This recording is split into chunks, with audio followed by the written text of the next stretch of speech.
All right, so hello and welcome back. Thank you to our small class today, but I'm sure it'll be great. So before we get started today talking about diving a little bit deeper into the laws and court cases and how we more officially arrived at the current laws and current practices that we have in special education. I wanted to get some thoughts from you guys on the video that was watched over the last week. I know that it's a tough video to watch, but in terms of providing context for where we are, how far we've come, and what we still have yet to do, I think it is a crucial video. As we start to discuss today the specific laws and the specific court cases that comprise our special education practice today, we have to know what the motivation was for actually doing something, right? For better or for worse, laws are reactive. Laws are rarely proactive. They rarely say, we foresee this problem occurring in the future, and we want to address it now. It is much more common that we are saying, there already is a problem. The thing is already broken, and now we have to fix it, right? And special education is no different. So share, if you guys don't mind, some thoughts that you had. I obviously there's a shock value to a lot of what's in that video, and that's not what I'm looking for. But what were some of your takeaways from the Willowbrook concept and the video, the institution, the practice of institutionalization that you learned about?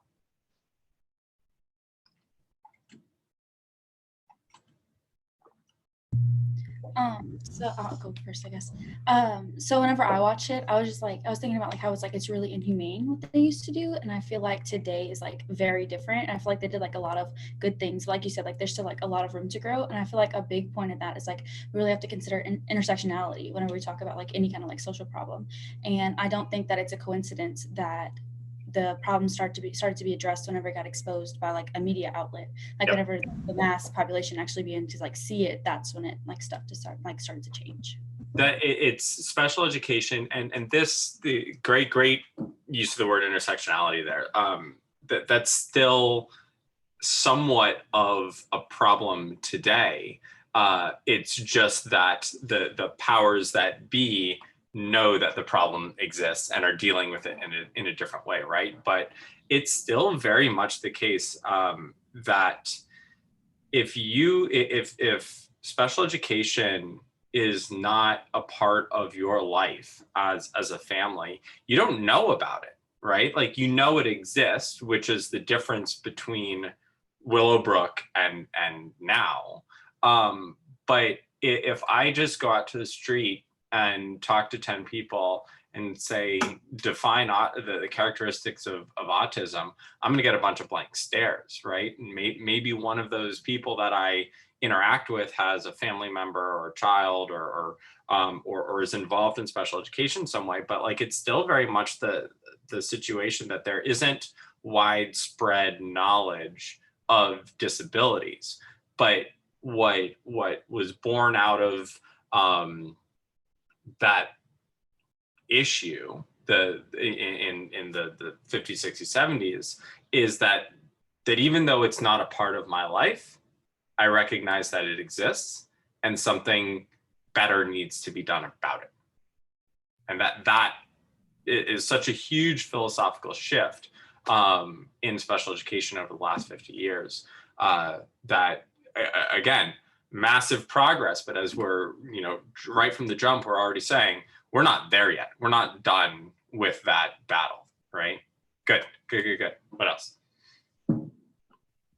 I guess regarding parental like resources, it didn't seem I guess the way they spoke acceptable to have their child there with them at home, and they had to come up with something else, and they didn't have a lot of resources, so this place probably seemed like their only option Yeah, and their only place to get help.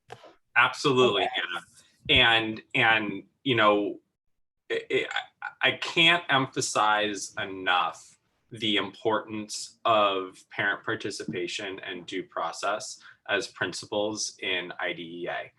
We spoke about that last week. We're going to talk about that again a little bit today. That's going to be a huge part of EDUC 396, either next year or the year after, the collaboration course. The need for parents to have resources, be involved, have people that they can talk to, have a voice, have recourse if they disagree. The need for all of that stems totally from this concept. And you can't, I don't think we in 2020 can understand the mindset in 1950 and the power of of institutions. I'm not talking about institutions like Willowbrook, but the institutions of our country. And I'm talking about the medical institution, the education institution, the psychiatric institute, the psychologic institution. You have these behemoth institutions that are looked to for everything, right? There's no internet.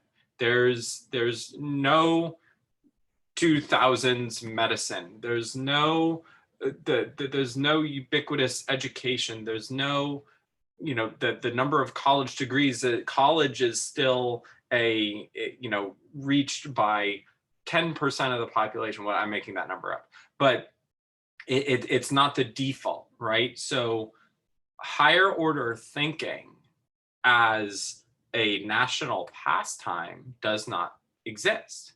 And when your doctor tells you, you can't do this, you need to send your child here so that they survive, you say, okay, right? There's no pushback. These are the experts, right? We question expertise. That is the beauty of who we as a culture have become, but we were not always in that situation.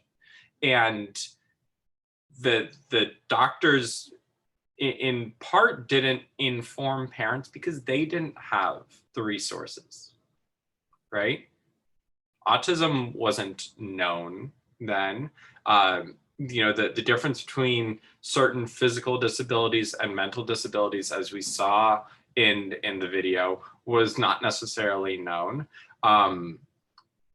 Children with Down syndrome, they look different, go over there. That doesn't have to be the case. There's just a lack of anything for parents because so much less is known. When I first started getting into the field of special education, my parents were really interested, and my dad likes to talk to anyone and everyone about what I do. And he spoke to an older gentleman, I think he was probably in his 70s, who was a doctor in the 50s and 60s. And that doctor remembered putting the letters FLK on a chart as a diagnosis. Hey, 1 second, guys. Let me pause. All right, so FLK, that was the diagnosis that went in the upper corner of this kid's chart. And that stood for funny looking kid. And that was autism. And it wasn't meant as derogatory in any way, shape, or form.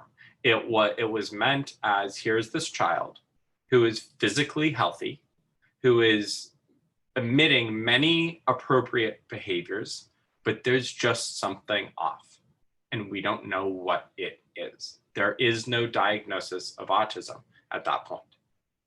So that's not that long ago.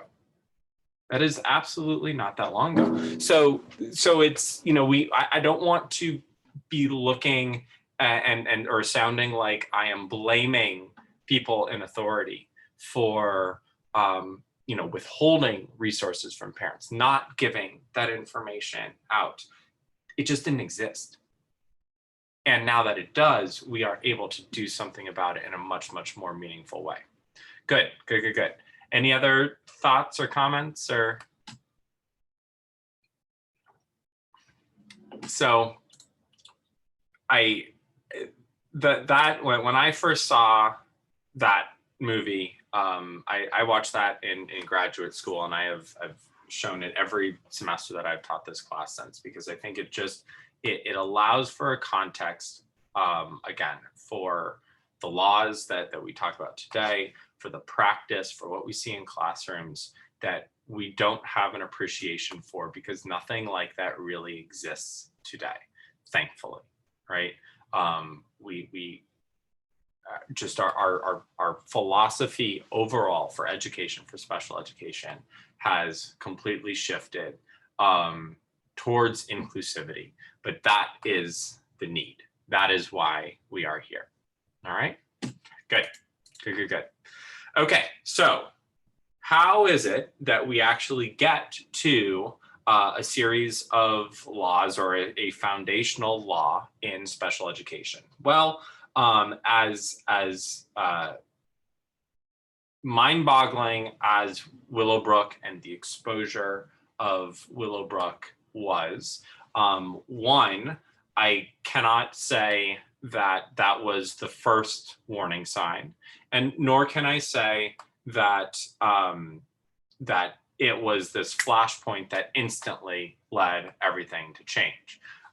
It was a long process. It was a process that started before the exposure of Willowbrook and continued well after. So where do we start?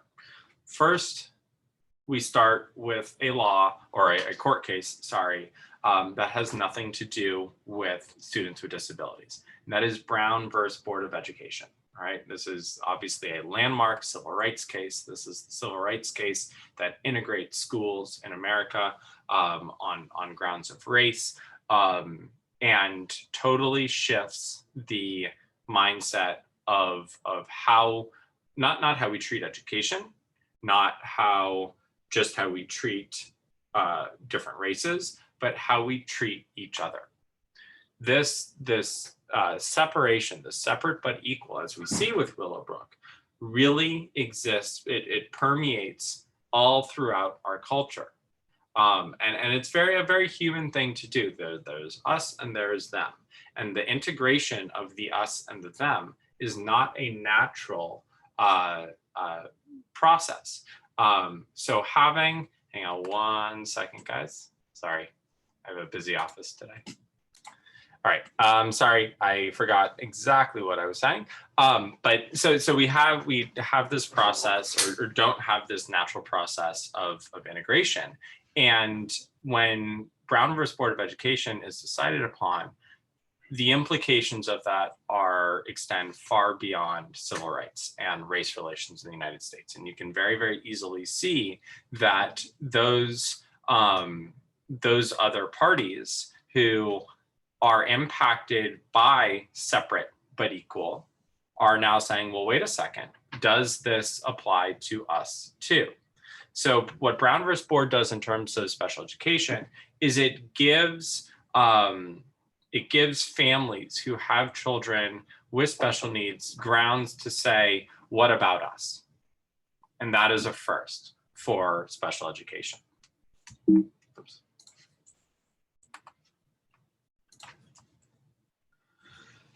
So looking at the years 1954 to 1965, that period is a time of massive uprising in the United States. That is the entirety of the civil rights movement, or not entirety, but the upswell of the civil rights movement. But it still takes a decade for that to kind of trickle into special education and education for disadvantaged groups as a whole in the United States. So 1965, and now this is not a court case, this is a law. We have the Elementary and Secondary Education Act of 1965. So this is enacted to continue to address inequality in education for, for underprivileged children. This is looking at children, oh, you got it. I don't know what it was. Yeah, we're good. All right, cool. Now I want to know what it was, but I'm not going to get to find out. We're talking about educationally disadvantaged children, whatever that may mean. So this might mean economically disadvantaged. This might mean physically disadvantaged. This might mean mentally disadvantaged. This might mean racially disadvantaged still. So this includes students with disabilities, but again, is not specific to students with disabilities. And it starts to address this idea of discrimination that we continue to see. So again, Brown versus Board says you can't do this, but that doesn't mean people actually stop doing it. Once you are integrated, integration is going to look like lots of different things. That again, that happens with race, that's going to happen with disability as well. Moving forward, 1970, we have the Education of the Handicapped Act of 1970. Between 1965 and 1970, there were lots of programs, there were lots of grants, there were lots of things done in a kind of piecemeal fashion. Most of the time at the local level, sometimes at the state level, and less often at the federal level, that that allowed people to kind of say, though it gave the space for those that were doing things to do things, but there was no national consolidation of all of these different ideas and components and funding sources. All right, thank you so much. Into one anything, right? So, and this is not the last time that we've done this type of idea, but what this law allowed for was the federal government as this large entity to go to the states and say, develop something that can be used throughout your system that is going to support these students. All right. It's no longer a school by school, local by locality by locality, but neither is it the federal government saying, this is what you have to do. So it gave states a directive to develop something that worked for them. We've seen that again in what led to and what eventually came out of Common Core standards. So that's something that is a similar idea where states were given agency to develop thoughts and ideas that work for them. All right, so that's what this is really looking at is, can you, California, find something that works for you? Can you, Louisiana, find something that works for you? Can you, New York, find something that works for you? And then here's some money, go and do something with it. All right. All right, I'm gonna actually,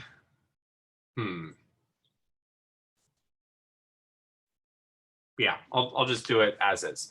All right, so this is looking chronologically, and the challenge with anytime you're talking about the history of special ed law and these court cases is there are lots of and that this works for any large topic in American civics, but there's this strand of laws, and then kind of happening over here is the implementation of the laws, and what results from that are multiple court cases that are going to actually to help square the peg to the hole for how is this law actually being put into practice? Are we accomplishing what the law says we should be accomplishing? Are the things that we are saying have to be done being done, and to whose standard? So Diana versus State Board of Education is one of the big court cases that we see, that first court cases that we see that relates to the application of special education laws in practice. All right.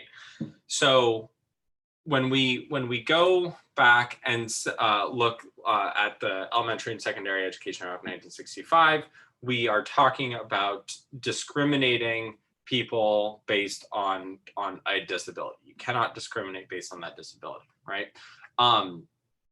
So what we found were, in this case, was there were 9 Mexican American students had been assigned to special education classes in California based on intelligence tests that were given to these students. However, so on the face, there's in 1970, there's no problem so far. You have a student, they're underperforming, they're given an intelligence test, they perform low, they're put into a special education classroom, right? That checks all the boxes so far. However, the tests were given in English. These are Mexican American born students. They are not fluent in English. That is looked at then, based on this case, as a discriminatory assessment. So now you're shining a light on this gap that's saying, well, you can't discriminate against these different groups. However, you are discriminating by placing students in this group that you don't want to educate. You're putting them in special education. All right. So when we look at the principles of IDEA that we're getting to in a few years, we have non-discriminatory testing, right? That's where this comes from. All right. So this revealed that in special education, in 1970s, special education was a dumping ground for regular education. So if you had students that you, the school, did not want to educate in your regular ed environment, talking about race relations, African American, Hispanic, Asian American, these were the groups that largely made up special education settings, that made up special education classrooms. Assessment was the way that they got there. So Diana versus State Board of Education starts to dissuade the use of that practice. Larry P. v. Riles, this is a series of court cases in 72, 74, 79, and 84, continue to look at this idea of assessments. Tests had not been validated on appropriate populations. So in this situation, when you have a standardized test, that standard is what we call normed to a particular group. You give the group to a set of individuals. Y'all are familiar with the bell curve, concept of the bell curve. We're not going to get into that right now. But we say, so you give it to 500 individuals, you get scores from the low end all the way to the high end. And we say, if you score below X number on this low end, relative to this norm, you qualify for special education. Well, if you give it to a white upper class group of individuals, the norm is going to shift one way or another, right? So if the low for that group is not representative of low for other groups or the population as a whole, then we are going to have a disproportionate number of people who end up in with lower scores that are not coming from white upper middle class populations. All right. So in the court agreed here that students of minority groups could not be placed in special education classes at all until non-biased assessments were developed. And we've done a lot since then to try and get to that place. All right. And you'll see again, you know, we'll have like law, court case, court case, court case, law, court case, court case, court case. The analysis of the application happens a lot faster than the laws themselves. Again, good and bad thing. Allows us to kind of see how the details fall. Park versus Commonwealth of Pennsylvania. This is a huge institution case. So this is where we start to look at the Willowbrooks of the world. Park was an institution very similar to Willowbrook, and we as we see in Willowbrook, this sheds light officially, not in an expose, but in a court case, on the degree to which students with disabilities were being serviced outside of public schools, many in institutions. As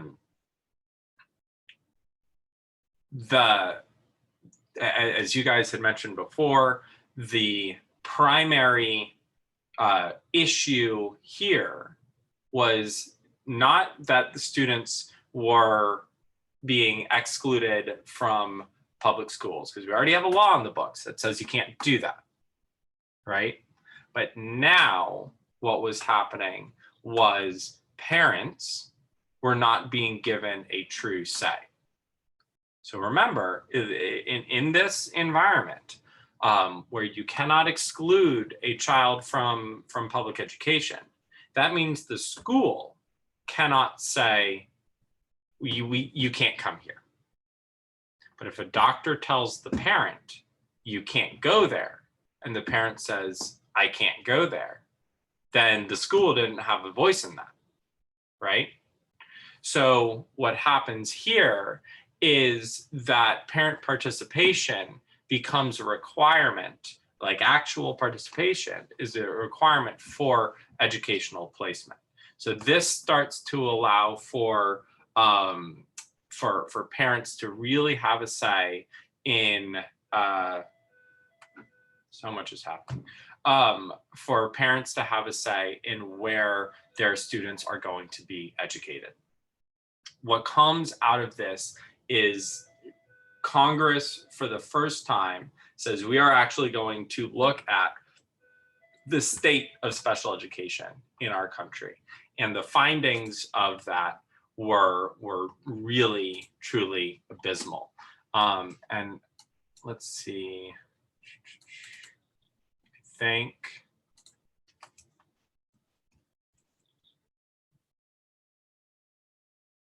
no, I don't have the numbers from that finding. That's too bad. I'll get those for you. I'll look for those for you on what that congressional investigation truly showed numerically. But it began to show how many students, the millions of students that were being either unserved or underserved through institutionalization. And I mean, it's a huge, huge, huge number. So again, we go back to the courts, Mills versus Board of Education of DC, continuing exclusion of children with disabilities from public schools. And you might be thinking, how is it that we have this law on the books, but time and time and time again, we're going back to cases that have to do with exclusion of children from schools in some capacity or another. And what we find is that there are just so many holes in what the federal law says in terms of the 1965 law, in terms of the laws the states are coming with. Because remember, a state puts in a law, it has to meet the requirements of the federal law, right? If that federal law is there.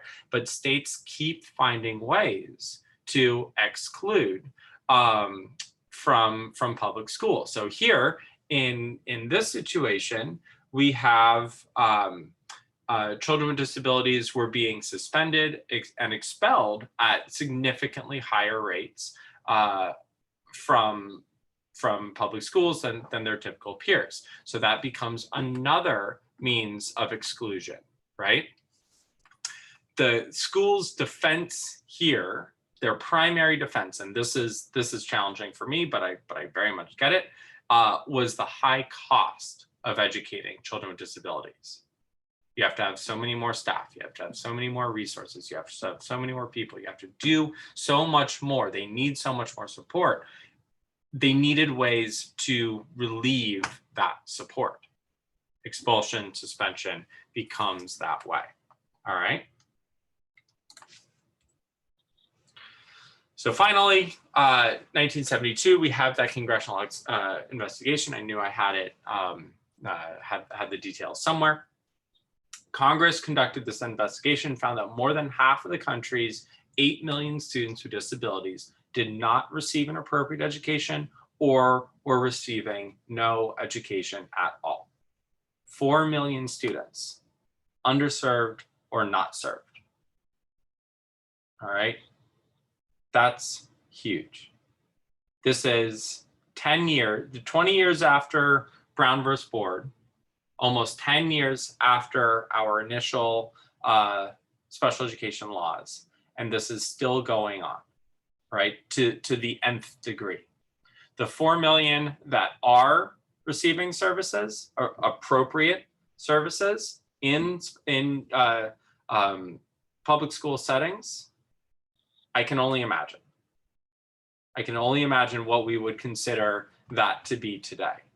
My guess is that of that 8 million, I would almost want to say that 8 million students, 8 million out of 8 million students did not receive what we would consider an appropriate education. I find it hard to believe that what anyone was considering appropriate special education would fly today. And we still have a long way to go. But those numbers should be appalling, just in terms of the overall scope of lack in special education services.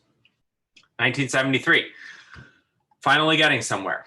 Rehabilitation Act of 1973. So this supported the rights of individuals with disability to be included in programs that were supported by federal funds.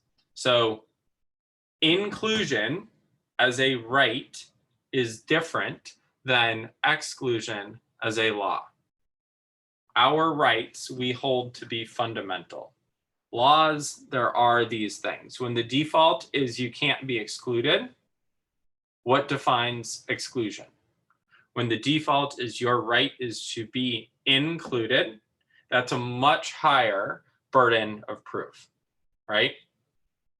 It's much easier to identify a lack of inclusion than it is to identify exclusion, okay? This authorized federal support for people with disabilities regarding employment and participation in society. This sets up section 501 of the Act, prohibits federal government to discriminate against hiring individuals with disabilities. And this sets up section 504. So everyone, have you guys heard of a 504 plan before? Okay, so 504 comes from the Rehabilitation Act of 1973. The primary clause states, no otherwise qualified handicapped individual in the United States shall, solely by reason of his or her handicap, be excluded from participation and be denied the benefits of, or be subjected to discrimination under any program or activity receiving federal financial assistance. All right, so that obviously has massive implications for public schools. Public schools receive federal funding. Therefore, we cannot discriminate against individuals, period, within public schools. School districts are tasked with implementing procedures to ensure that these students have access to a full range of programs, activities, and services. All right. Now, there's a lot of language in here that is still gray. There's a lot of lack of definition for what is handicapped, what is by reason of his or her handicap, what is discrimination? These, there's still a lot of gray that's in there. But with everything that we've seen over the past 20 years, we do, in terms of the implementation of 504, we do start to see a shift, and we start to see situations where schools are starting to say, okay, you have this impairment. How can we support you? What can we put in place? As opposed to, how can we exclude you? Because it's harder to teach you or more expensive to teach you. So 504 is a very wide-ranging plan or section. There's a lot that goes under it. There's a lot that can be done with it. But as it turns out, as we're going to see later, it's not so overburdensome on the state, on the actors, on the schools, that it can't be done or can't be used in a meaningful or helpful way. It becomes a very, very good law. All right.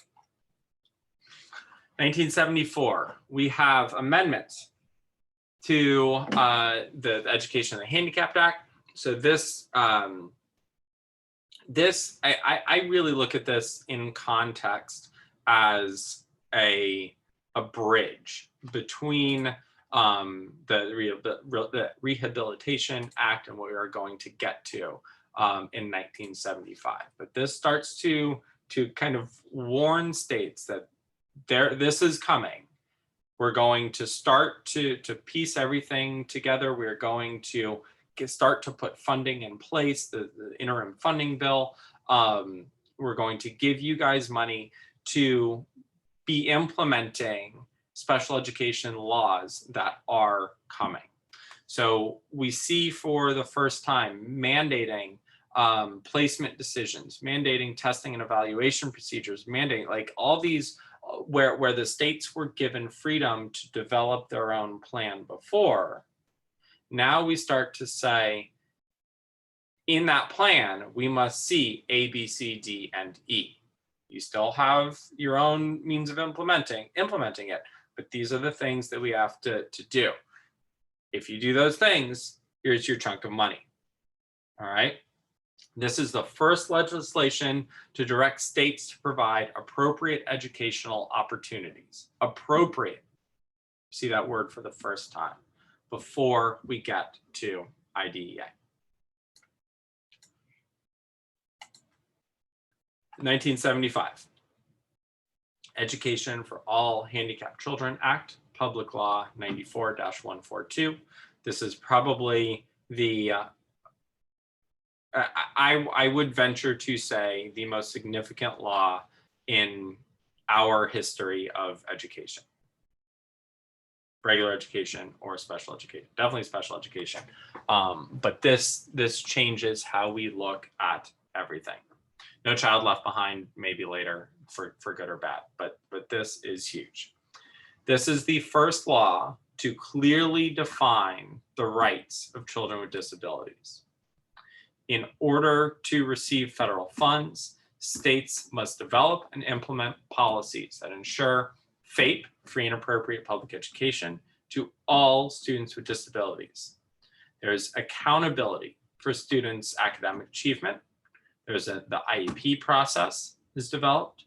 Due process for parents is developed, as well as all those other principles that we spoke about and we'll come back to. For the first time, we don't have suggestions from the federal government. We say, this is what you have to do. And we see accountability with it. And we see the means to ensure that students or that schools are held accountable in funds. To this day, when I am working with school districts on individual special education cases, you again, for better or worse, you practically see fear in administrators' eyes if they feel that they are violating FAPE because they know they will have their funding taken away. There's a lot of money per IDEA child that the UA school is servicing. But if you violate that, if you do not hold up your end of the bargain, you are held accountable and that money is withdrawn. Through that, we have an effective law. It is a burdensome law. It is a challenging law, and we'll obviously be spending a lot of time discussing it, but it is an effective law. All right, so here are the those 6 principles again. Just to remind you, zero reject. All eligible students must receive that public education. Protection and evaluation.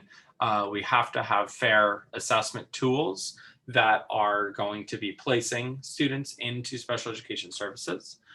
We have a free and appropriate public education. This is where the IEP comes from.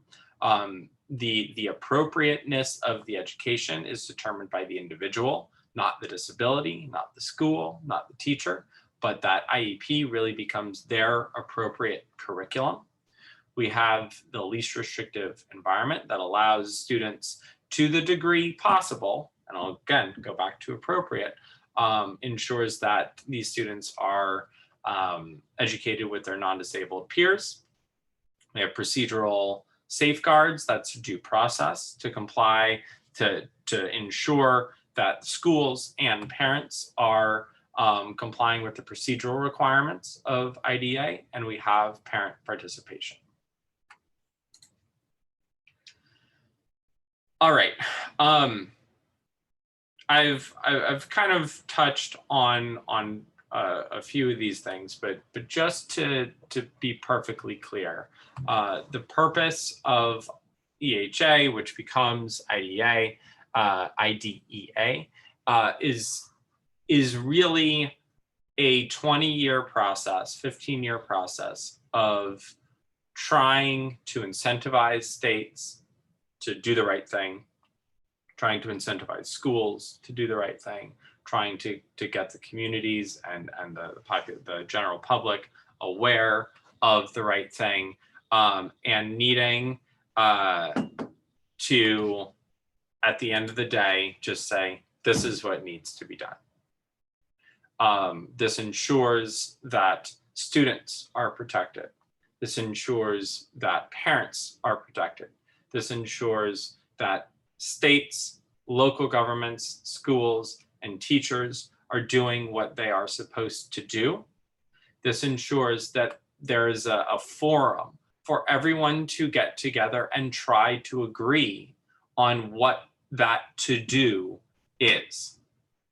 I don't want you to walk away thinking that that IDEA stipulates that every child with special needs is going to graduate from high school and be prepared to go to college and, you know, be the future leaders of this world. That is not what it is about.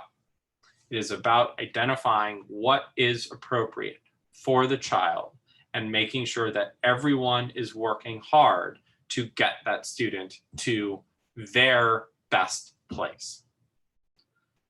The individualization component of IDEA is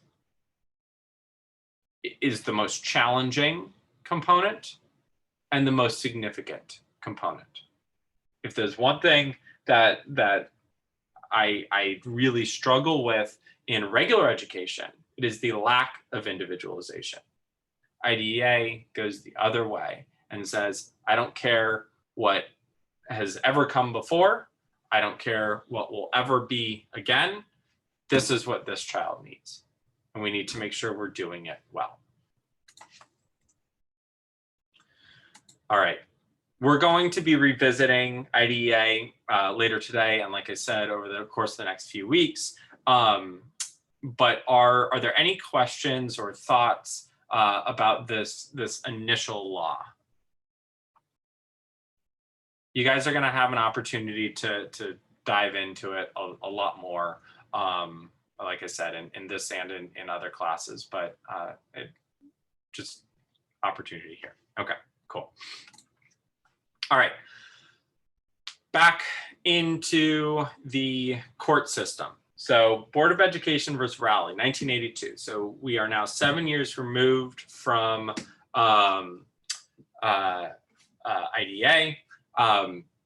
As we saw with some of the original laws, we pass a law, a few years go by, we have some court cases that clean up what you actually can and can't do with the law. Same thing happens here. All right. This is one of the first rulings that determined that FAPE was not being provided. All right. So I promise you it was not the first time, but this one makes it to the Supreme Court. So the synopsis here, Amy was a deaf child in first grade. Her parents requested an interpreter and the school refused because she was performing on grade level. All right. So we had a situation where there's a difference in appropriateness. Is her standing, academic standing, enough to justify not providing a support that is needed as a result of her disability? All right. So the court concluded that disparity between Amy's achievement and her potential indicated that she was not receiving a free and appropriate education. So even though she was on grade level, it was possible that she could have still done better. And this is the kicker. This is the important piece. What was holding her back was a direct result of her disability. All right. If you have a student who is, let's say it's the same student, she's deaf child, not getting an interpreter, and she is performing to the peak of her ability, however that's going to be defined. Her disability is not holding her back. The lack of an interpreter wouldn't be holding her back. The curriculum might be holding her back. The teacher might be holding her back. The peers might be holding her back. But those are not issues as they relate to her disability. Her inability to hear things was holding her back. So even though that she was on grade level, she could have been doing better simply if she either did not have this hearing impairment or had an interpreter to support that hearing impairment. All right. So as we go forward and we look at the supports that are going to be provided through IDEA, that discrepancy between how you are doing and how you could be doing as it relates to your disability is key. Okay. All right, 1983, amendments to Education of the Handicapped Act. Parent training. What else? So yeah, so we have, that's right. So we have parent training funding that goes into place. And we also have financial incentives to expand services from children from birth to 3. I didn't discuss that before. Education of the Handicapped Act was defined as school aged. So that was initially 5 to 18. All right. This expands all the way down from birth to 3 incentives. 3 to 5 becomes school age. And as we're going to see, that goes up beyond 18 very, very soon. 1986. Handicapped Children's Protection Act 1986. So I'm not going to speak to this one because I'm not as familiar with this one. I'll leave this be. All right, sorry about that. Oh, here's the 3 to 5. All right, there it is. Education of the Handicapped Act Amendments of 1986. That's what I was looking for. Services were expanded to include children ages 3 to 5. So we now cover birth to 18.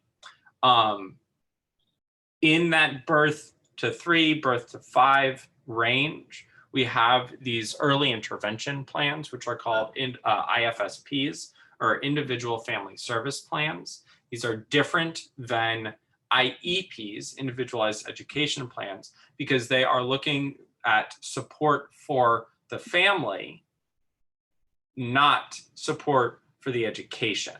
All right, since we are not yet in an educational setting, we need to make sure that the family is getting support they need. That could be in terms of speech and OT and PT. That could be in terms of behavior analytics services now. But it provides some means for schools to have the ability to support families prior to school aged. Why might it be important for schools to have that reach, or for the education system to have that reach to preschool aged? Any thoughts?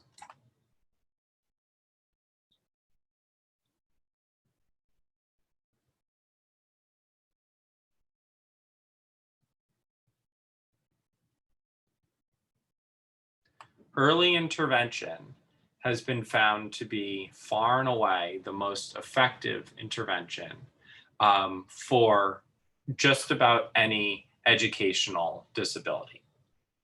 Spending money now is earning money later. All right. If I have the ability to provide speech services to a child between the ages of 2 and 4, maybe by the time they're 5 or 6, they're no longer going to need speech.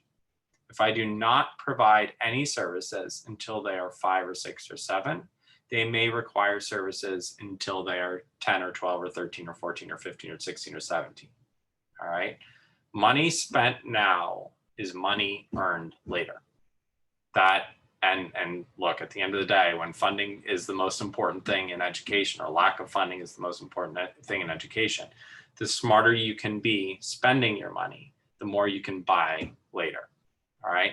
So being able to get those early intervention services, one, has a massive educational impact on those students, but has a massive funding impact for those schools. All right. We end up with some additional modifications to IDEA in 1988. We start to see technology become a thing as or in the education system. What we will see kind of from here on out is as life changes, the laws catch up, right? So as technology comes into play in education, we start to see some amendments related to technology. We see assistive technology devices and services that become promoted through IDEA. And we recognize that these students can benefit from those devices, from those technologies, from those services. So to the degree possible, we want to make sure that those devices those technologies get included in what is required for a student. All right, back into the court system.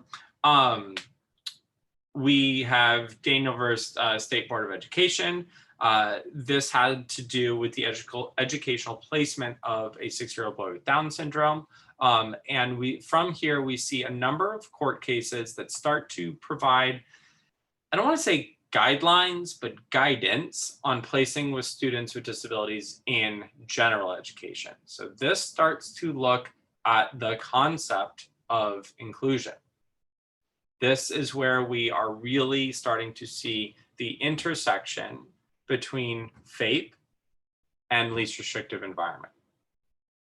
Can we provide an appropriate education in a more inclusive setting?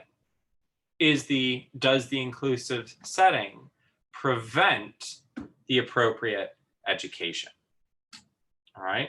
So the series of cases, some land in a general education placement, some land in a special education placement, but they start to tease out who can, should, and might go where, why, and with what rationales. All right. and that's still, those are still, I don't want to say battles, but discussions that are being had today. I mentioned last week the pendulum between full inclusion and full special education or self-contained. Sometimes we're in the middle, sometimes we're on an extreme, and how we look at that changes from student to student. 1990, we have ADA, the Americans with Disabilities Act. You guys have heard of that before, I assume. This is obviously not an education act specifically, but is much, much, much further reaching to full civil rights for individuals with disabilities. ADA impacts the workplace. It impacts public spaces. It impacts public buildings. It impacts so many areas of our life. Realizing that the impact of special education extends well beyond the classroom. For me, timeline-wise, 1975, we have IDEA. Our youngest kids that are impacted by IDEA are about 5 when that's implemented. 15 years later, they are now 20. They are out of the public education system. And we see these families advocating for, hey, what about my kid now? Right? So that 15-year gap, to me, makes a lot of sense. As we have our first generation of students and families that grew up in the IDEA environment are now graduated in life and saying, just because we're 18, 20, 22, doesn't mean we can't or shouldn't receive support in life. All right, where do we go? All right, IDEA is also amended again in 1990. Similarly, it's expanded now from the age of 18 to the age of 21 to support transition services out of the education setting.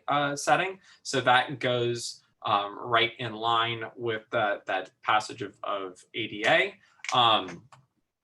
It's renamed here actually to the Individual with Disabilities Education Act. So IDEA is that's where that's really coming from. Let's see, for the first time, I talked about FLK, 1990, autism and traumatic brain. Autism is added in particular to the list of disabilities. So 1990 is the first time we see autism in an Education Act, right? As a diagnosable disability. 1991, just kind of keep going through all the small tweaks that are made. Part H, which is the early intervention component of IDEA, is reauthorized, so we continue to see that. That IFSP is reaffirmed and required for children birthed to age 3. 1992, let's see, let's skip through that. We're running low on time. I want to get to, here we go. So this is 1997 amendments. Assistive technology in schools and homes. You will often now see devices going to school and home. iPads have or the ability for schools to provide iPads that can go here and there and be speech devices comes directly out of this. We have the addition of behavior plans in IDEA here. That's huge. You now cannot have a child moving into special education without an FBA, honestly, regardless of whether or not they need an FBA.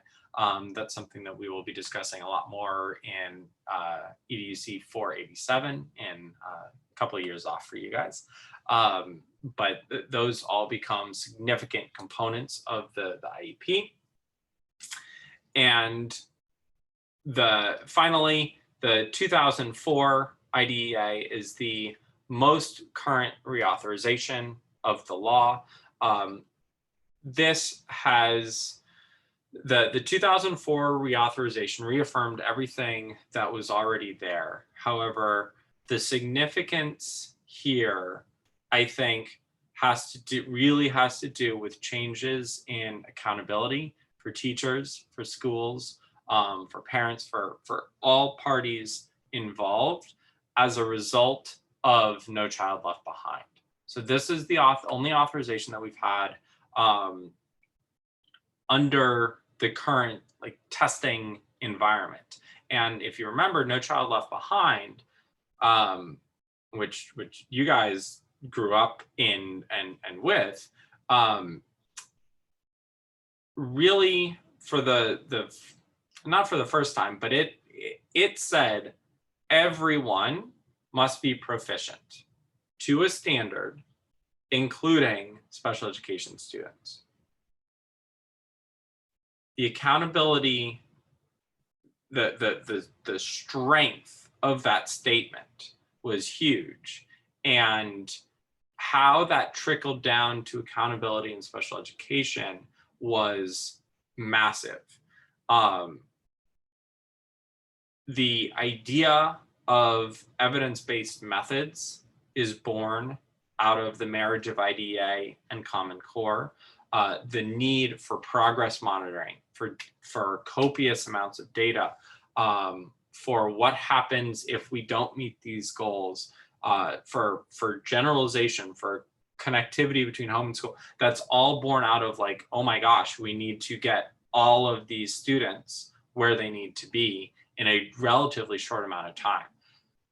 Overall, that was not a successful law.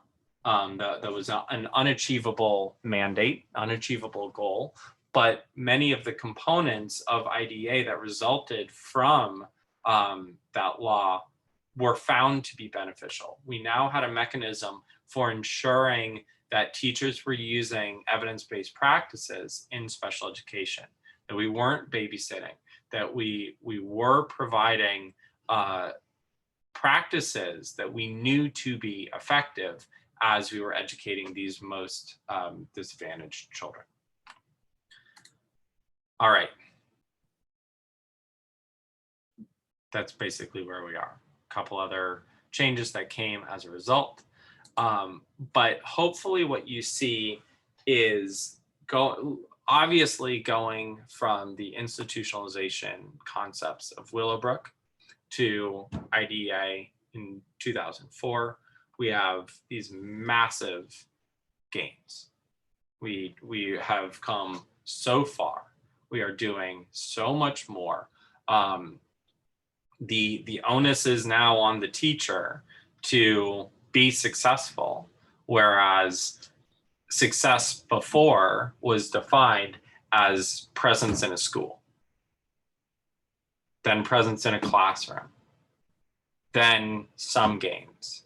And now there are these real gains that need to be achieved in order for us to say that we are providing FAPE and LRE. That's really, really good. We have so much more to learn. We have so much more to do. And there are such philosophical differences in the applications of all of these things that we are still quite a ways away from being able to truly systematically say, this is what we are going to do, and we know it will work. But to be fair, we're not there in regular education either. So the pendulum will continue to swing. We will continue to alter what we do. And all we can do as teachers is educate ourselves in what the current literature says is the best thing to do, and do our best to get ourselves to a point where we can implement those things in meaningful ways. All right, we made it. That wasn't so bad, was it? Good, awesome. All right, next week, let's see if I can pull it up. You have a activity 3, which is a court case summary assignment. There's a folder on Moodle that has the transcript and summaries of 4 different court cases with a couple of guiding questions to respond to. You guys, I've assigned this as a group project in the past. I'm not going to do that this semester just because it's quick and it's short and there's a small number of people. So you guys are up to pick any of those 4 court cases that you would like, answer those questions and submit by the end of the week. Next week is a big one. The reading for next week is chapter 2 of your text. Ignore the goal writing assignment for right now. That's probably going to change a little bit, but the content of next week, we're going to be talking about the continuum of services, which is all of the hows of implementation in special education right now. We'll be talking about the IEP process with some degree of detail. We'll talk a little bit about RTI. That will probably bleed into week 4 already. So plan at, and this is what I typically do, but plan on reading chapters 3 and 4 in your text on your own. Those are the overview of the different disabilities. Should be review from 211. There will be a couple of assignments that go along with that, but because that's more of a refresher. I'm going to spend much more time with the continuum services, RTI, IEP in these 2 lectures, and leave you guys to that on your own. Okay. All right. Sounds good. Have a good one, and I will see you all next week. Bye.